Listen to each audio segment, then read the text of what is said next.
Welcome back to Woodford County Hometown Highlights, the podcast that celebrates people, places, and stories that make our community shine. I'm your host, Talor Bennett from the Woodford County Library, and today's episode is all about leadership, connection, and community growth. Joining me is someone who embodies all three, Emily Downey, President and CEO of the Woodford County Chamber of Commerce. Emily is globally experienced, results-driven leader with over 13 years in business development and global marketing. But beyond all of those impressive credentials, Emily is known right here at home for her heart for the people and her dedication bringing Woodford County together. Emily, thank you so much for joining me today. Oh, thank you for having me. So you had such an incredible journey from working globally in the U.S. and Canada to now leading right here in Woodford County. Can you share what first inspired your passion for community and economic development? Yeah, well, I've always had a passion for Woodford County growing up here. My parents are both multi-generational here. And so being very involved growing up, it was just such a great experience for me and it shaped who I am. And I never lost that spirit of Woodford County and all the great memories that I had as I went along my journey into college and into my young professional days. And as I was traveling the world, I just kept thinking, why not Woodford County? Why can we not have XYZ that I was seeing out in the world? And when I woke up one day and just decided we can, and we do, we have all the right pieces and parts. It just takes somebody coming back and putting their heart into it. Multiple people. It's certainly a team effort, but that's what sparked it for me to come back. My goal is to make Woodford County the place and the memory that I had for the next generation, for my kids and all their friends and other community members. So what are some of the key lessons you carried with you from working internationally that you now applied here in Woodford County? Yeah, collaboration and communication are two, I think, crucial components to a successful community. You have to be able to have communication. It has to be strong communication, open communication. You may not always agree with someone, but to be able to have an adult conversation, a respectful conversation, to understand with an open mind where they're coming from and where their point of view is and how you can work together to make it what's best for the community. So communication certainly, and then the collaboration. No one person can do all these things. It certainly takes folks like you guys, like what you're doing at the library. You're such a key component to our community. And it's everyone. It's everyone from Midway University to our government, to our school system, to community groups and civic groups, to the chamber and tourism. So just knowing you're a piece of a puzzle and having collaboration in mind is so helpful.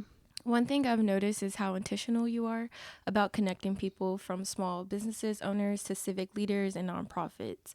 The Chamber has really become a hub for collaboration. What has been your favorite part about watching those partnerships grow? Oh, it is so fun to see the smile in someone's face when they open a business, they cut the ribbon. They have done so much hard work and dedication, lost sleep, and just the countless hours that you put into launching something or growing a business or hiring your first person. To be able to get the call or the text message to say, hey, I did this, or I'm doing this, or I'm starting this. It's just the most incredible feeling to be able to be a cheerleader for someone in the community and to see those people just succeed. So that's the most joyous part for me. How do you define success personally and professionally? Good question. Success is defined by, I think, it's the feeling that you have at the end of the day, knowing you've given it your all, even if the success is not the win of the game or the scoreboard. It's knowing you left everything on the court, you gave it your all, you gave it your best shot. I think that for me is success, knowing that I tried, that I stood up for what I believed in, or I worked together, or I made the leap of faith, whatever that is. That feeling at the end of the day is success. What has been one of the most rewarding moments in your career so far? Oh, fun. There's been a lot of rewarding moments. I think there's some bigger ones when you look back at, we were talking about COVID before the podcast started, and we just went through, as everybody did, that so blindly. And our goal was to help people survive a pandemic. and to have as least amount of impact to businesses, to the community as possible. So the amount of things that we tried to do to pivot and to make them carry out or outdoor seating or delivery, or we were just trying all sorts of things. And when you look back at it, all those things just kind of felt like throwing spaghetti at the wall. But when you look back at it, and we had virtually no COVID casualties in terms of business, that we were able to help and support them in a really, really tough season that turned into a longer season than anybody could have planned or imagined, I think is a really cool experience to be able to know you're a small part of that. Can you share a story about a time the community came together in a way that really inspired you? Oh, wow. There's so many. I cried every homecoming parade, every Christmas parade. I think that Spooktacular might have been one last year.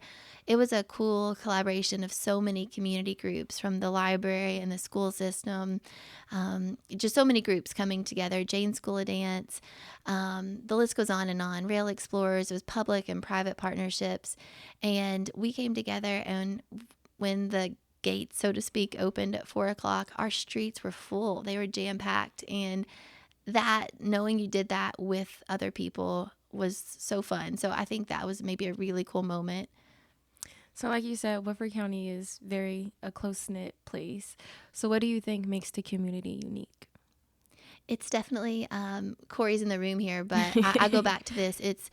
It's what Jerry Hartley always said. It's that small town charm. Mm-hmm. It's something you see in a Hallmark movie. You can't put your finger on it. You can't describe it. You can't write a recipe for it. It's just you either have it or you don't. And Woodford County certainly has it. It's the people that are our biggest characters, and it's that small town charm that just is in our community. It's in our fabric of our in our lifeblood. What do you think are the biggest opportunities for growth here in Woodford County? Yeah, I think you know I think that there's so many opportunities to, from a tourism perspective, we've really been focused on birthplace of bourbon. For a long time, we rode the coattails of Lexington and our surrounding areas, and changing the mindset to, again, why not Woodford County? Why can we not be a destination? We don't just have to be the overflow from Lexington. We want someone to look up Woodford County, Kentucky, and say, that's where I'm going to go. Point to that pin mark on a map. And that's what we're kind of trying to do with Birthplace of Bourbon, is be that spoke, and then, the wheel comes out from it.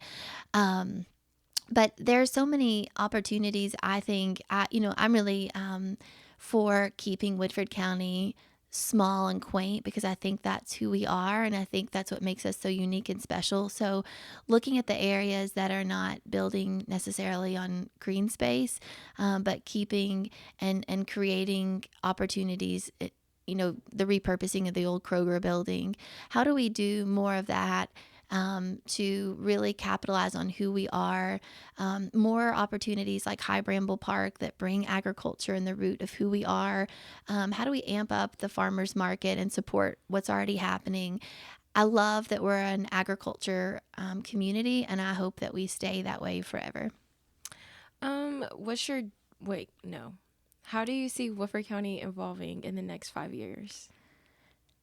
I think that, I think as we evolve with, I think the job force is going to look different, and that's not just in Woodford County, but that's all over. So with Yokohama, those are traditional manufacturing jobs. That was 250. Who do we get in there in that building? Who are those new folks that can come and make a great living in our community? How do we engage I think our school system is really going to be a pivotal player in that. Is it traditional higher ed that everybody goes to college? Is it more trade school opportunities? I think all of those things are going to play a huge role in kind of what our community from a business, talent, family standpoint will look like. So I do see some of those changes coming, and I think they're pretty exciting. What's your dream project for the chamber? Something you'll love to see happen? Oh, gosh, give me a whiteboard is where I'd say. I have a list. There's so many things that we can and should and are working on to do, but I think making sure that both downtown Versailles and Midway are full. Their downtowns are full. And then how do we make these other communities, how do we turn Frankfurt Street into the uptown, and there's a lot of businesses there, and make that its own little district. We're becoming Lexington Road and creating having its own district. And how do we expand? These are things kind of out of the chamber realm, but how do we expand the facade grant to help revitalize these buildings and make these other little communities? We used to have Millville and Mortonsville and Nonesuch, and we still have those, but how do we continue to create those smaller communities even within a community? And I think business and commerce can certainly help that, especially around agriculture. So how would you balance honoring Woodford's small town charm while encouraging growth and progress? Yeah, I think that's kind of some of what I've touched on. I didn't know your questions, but I'm glad. I think it's repurposing. It's infill versus plowing over. It's just, I think, being relentlessly true to our brand and who we are as a community. There's so many ways we can grow and continue to evolve, but it doesn't have to be a skyscraper. And we all know that you're always on the go and busy. So what does a typical day look like for you? Truly no 2 days are the same. And I love that. I could be cutting a ribbon. I could be doing a podcast. Corey and I could be on a live shoot somewhere. We've had some pretty fun adventures, haven't we, Corey, on tractors, and you never know where you'll 5 years of What's Up Woodford. Yeah. Telling those stories is a real passion. So it is, it's being out with the people. It's, I don't know, it could be, but then also my kids could get sick and I could spend the afternoon at a pediatrician's office and at home with my kids. So you never know. And when you're not leading and organizing, how do you unwind and recharge? I'm actually an introvert, so that's kind of funny with my personality, but I love to be at home with my kids and just have a talkie or a takeout dinner or from wherever locally, or my husband's a really good cook. I'm not, so I don't like to do that. But just being at home with my family is where I get my recharge from. Who has been a mentor or inspiration for you in your leadership journey? Oh gosh, there's so many good ones. I think about a lady in my corporate life. She was not always the most soft person. And I say that lovingly. I think when you look back at all the mentors you have around you, you don't always need a yes person. You need the person that's going to be candid with you and tell you the truth. And whether I appreciated all that at the time or not, I look back and I'm really thankful for the tough love that she gave me when I needed it, to hear, Emily, earn your stripes, or do this differently, or, even small things. And sometimes it felt like being a little bit picky or picked on. And now it has made me kind of a perfectionist in ways. And I'm really thankful that somebody cared enough to tell me all those things that I was doing wrong. That doesn't sound glamorous, but she always comes to mind because she was that person that would give me the feedback, sometimes whether I wanted it or not, but you need to hear it. I agree with that. What advice would you give to young professionals, especially women, looking to step into leadership roles? Well, I think it's a woman's era. I'm so excited. I love what you're doing, Talor, and just so many leading ladies. I'm working on a Coffee of the Chamber. We, of course, did that one with the library. And in December, all of our principals and in the elementary schools are women. There's just so many. Our new superintendent is a woman. Our library director is a woman. There's so many awesome women. And not that men aren't great, but it is really, really cool to see. I think that, I think one thing that I would say to women is it's okay to have feelings. Mm-hmm. And I think you're kind of taught, women are more emotional, and then that's seen as a weakness. And the reality is we're emotional beings, and we're man, woman, we all have emotions all day long. And while you can't be irrational, with those emotions, to have empathy for someone is a really cool leadership skill, and to be able to use those feelings and thoughts for passion and motivation. And now you have to rein them in and make sure they're used in the right way. But I would tell emerging leaders and women, don't be afraid to have emotion in what you do. You don't want to lead with emotion where it leads you irrationally. But to be able to lead people, you have to relate to people, and we're emotional beings by nature. So don't shy away from that and think you have to be this other person that you're not. You can be soft and kind and silly, or whatever those are, because that's what's relatable. How can residents, not just business owners, get more involved with the chamber? Oh, we have so many events. We have events every single week, from coffees to lunch and learns to events to after hours. Check out our event calendar. There truly is something for everybody. Shameless plug. WoodfordCountyInfo.com. And I was just about to say, for anyone listening who want to get involved, whether through the chamber or community events, what would you tell them? And how can they find you, and where can they find you? Yeah, I mean, they can call, they can come by, they can email, they can text, they can Facebook message.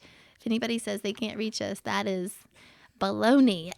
We are everywhere and always are reachable. So please reach out. We love that. It doesn't matter if you want to volunteer for a nonprofit. We can help direct you. If you just want a question to be answered, if you want to check out other people's events, we have those on Visit Woodford and the chamber calendar. Or just call us, see us, come by. Anyway, we love to communicate with people and to connect people to get them involved. It takes a village. And before we wrap up, I would like to talk about what's next. The chamber has been growing, hosting amazing events, and supporting local businesses. What can the community look forward to in coming months? Oh my gosh, this Sunday, October 26th, is this going to come out before that? It can. October 26th is Spooktacular, and we're really, really excited about that. December 13th, we have Midway. The Santa Shuffle is going to be in Midway. That's a 5K in Kids Dash. It's the cutest race, and we're really excited to team with Midway. We think even odd years, Midway Versailles, flip-flop that back and forth to share the love. But the chamber is supporting carriage rides and carolers in Midway and Versailles. So look for a lot going on Small Business Saturday, which is November 29th in Versailles. And then look for a really big Christmas Day, December 13th in Midway. Well, Emily, thank you so much for joining me today and for everything you do to make Woodford County a better place to live, work, and connect. And to our listeners, thank you for turning into Woodford County Hometown Highlights, part of the What's Up Woodford Network. Be sure to follow us on social media for updates on upcoming events.